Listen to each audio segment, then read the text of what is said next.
I'm sorry, atheists, but the worldview that you hold is simply wrong. Our new friend. Our worldview is wrong, is it?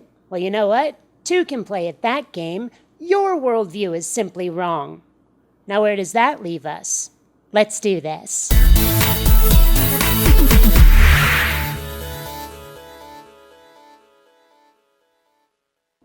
Greetings, fellow space travelers. BionicDance here.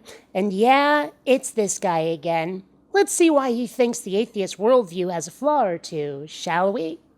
We're having a little discussion with our friends who don't believe in God or don't know whether there's a God or not. And we began by sort of laying out the historicity of the Christian faith, the reasonableness of it. Blah, blah, blah. Yakety schmackety. We're gonna go ahead and skip over that part for now. He spends a really long time on how awesome he thinks the Jesus story is, like some sort of biblical fanboy. Hell, he sounds like me if you get me started on Star Wars. If you really want to see his little speech in its entirety, there will be a link down in the crotch bar. We set that argument aside and just let's sort of handle the worldview that everything is explainable and that everything is scientific and that we're going to only base our conclusions on scientific evidence and conclusions that are rational and sensible in our own minds. And that's bad. He's actually arguing against things making sense. I think I need to say that again. He's actually arguing against things making sense. Well, isn't that special? If things can't be rational, if things aren't rational, if we can't understand them, then why should we trust what we think? Why should we trust what other people tell us to think? The problem with that is that we come up against, in a very short time, things that we simply cannot explain, and events that simply are unexplainable. Come on, look at this treadmill. Tell me that ain't God. You mean things we can't explain yet. Try to remember, people have been discovering things, inventing things, learning how the universe works since the dawn of man. And they're discovering new things all the time. Nobody is saying that we know everything, that we can know everything already. But all of the evidence of science and history points to the idea that, with enough evidence and understanding, we can explain everything eventually. And even if that's not true, to point to something we can't explain yet and saying, see, that's God's work, that proves there is a God, is hubris, arrogant, and forgive me, ignorant. And I don't even mean that as an insult. I'm just saying that you don't have sufficient relevant information to come to a reasonable, rational conclusion. Big Bang physicists reach a point in which they don't know what caused the Big Bang. And some of them even reach a conclusion outside of the Christian faith that there must have been a Big Banger. Mwah! Good night, everybody. It's a joke. An intelligent designer. That's not even Christianity, and they're not even in the faith of Christ. But they reach that conclusion, and they're scientists. Uh-huh. And other scientists have not reached that conclusion. And no scientist has produced evidence to support that conclusion. They just, kind of think so. But naturally, you're going to side with the folks that support your preconceived notions, aren't ya? There are theories about how life began have evolved and changed, no pun intended. Or detected. With more evidence. To the point in which, when I was growing up, it was life began with a lightning strike in sort of complex proteins and amino acids in a goo. To now, Earth was so unhospitable that life must have come from an asteroid that came from Mars. Again, that's okay because science is ever changing in its view. But to say that with certainty, that we know where we came from, is simply bad science. It's not bad science to say we know where we came from if we have enough data to support such a conclusion. We just don't Yet. And no scientist worthy of the title is saying that. We're getting closer every day, but we're not there yet. And it's bad logic, bad reasoning to say that you know for certain where we came from because your book from thousands of years ago tells you so. But these lunatics always go, well, because it says in the Bible. Okay, stop, hang on. I'm glad you like a book. But just because you like something in a book doesn't mean you can have the thing you like in the book happen in real life. That's what crazy people want. To say that we know what happens after death with certainty, 100% certainty, is arrogant presumption.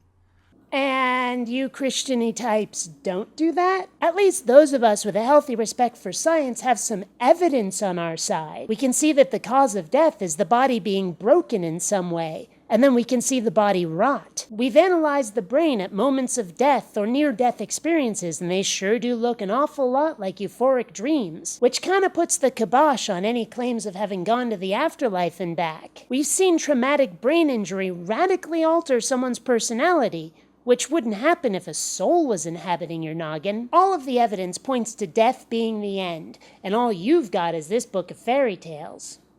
We only know of one person who died and came back from the dead and lives still. We can reject him, but what do we do then? Are we really to believe that we have got it all figured out and that we can answer all the questions of life and meaning and all that? By simply saying, well, I just simply refuse to believe that there's a divine God. As opposed to saying that you refuse to believe there isn't one? Aha! Aha! And when you ask, what do we do if we reject claims of Jesus, what then? It sounds less to me like you believe in him and more like he's a lifeline for you, a security blanket. You ask if we can answer all of the questions and meaning of life without a God.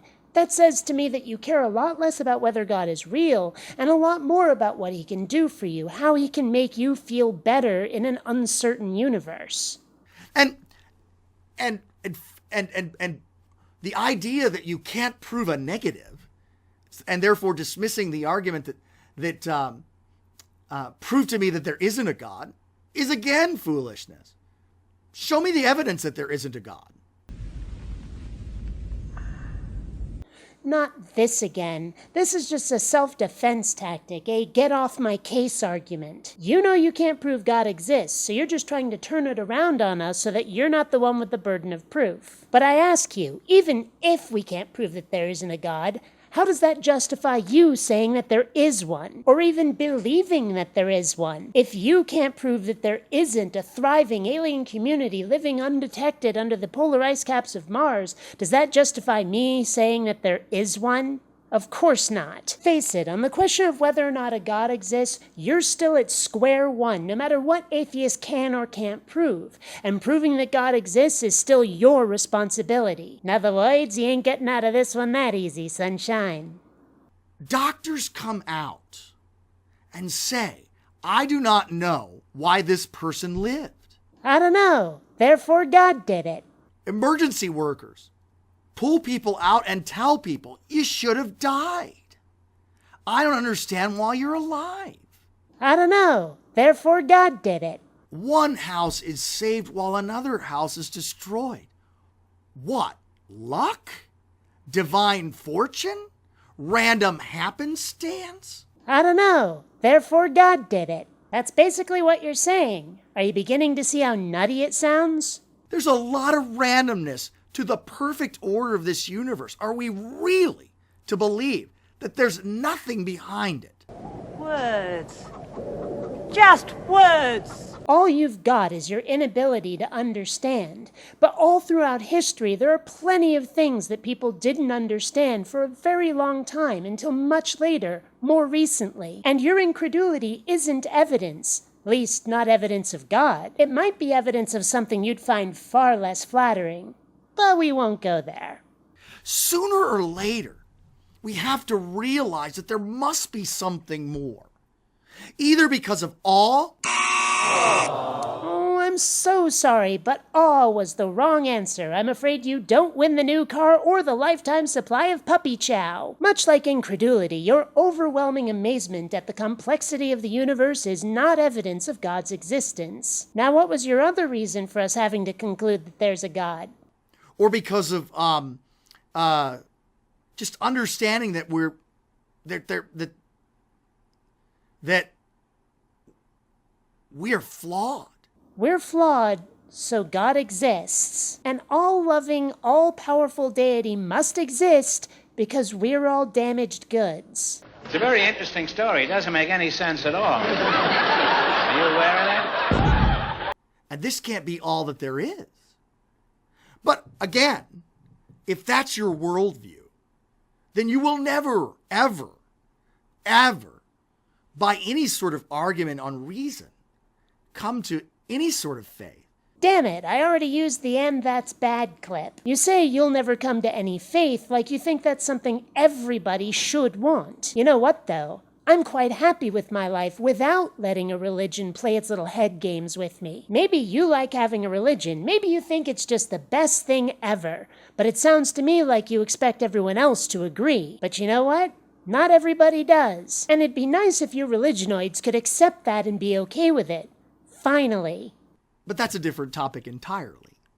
Today's topic, we just taken a look at the worldview and the flaws in it. And simply saying, is this really where you want to put your faith in? That's a contradiction in terms, because my worldview, that of apistemicism, is specifically designed to abandon faith, preferring facts instead. Do I want to put my faith in facts? Absolutely. Why don't you? Do you really want to put your faith in the idea that you understand and have a grasp on everything? We've been through this. I say that it's possible, not that it's been achieved already. If you do, here's to you. And if you don't, well, we can have a conversation. Okay, so we can't have a conversation if we disagree. That's fair. About the one. Do you mean Captain Sheridan or Neo? Born of Mary, who suffered and died and rose again from the dead. Oh, that one. And I'm spent. Until next time, fellow space travelers, this is BionicDance saying don't run on automatic. Instead, please think.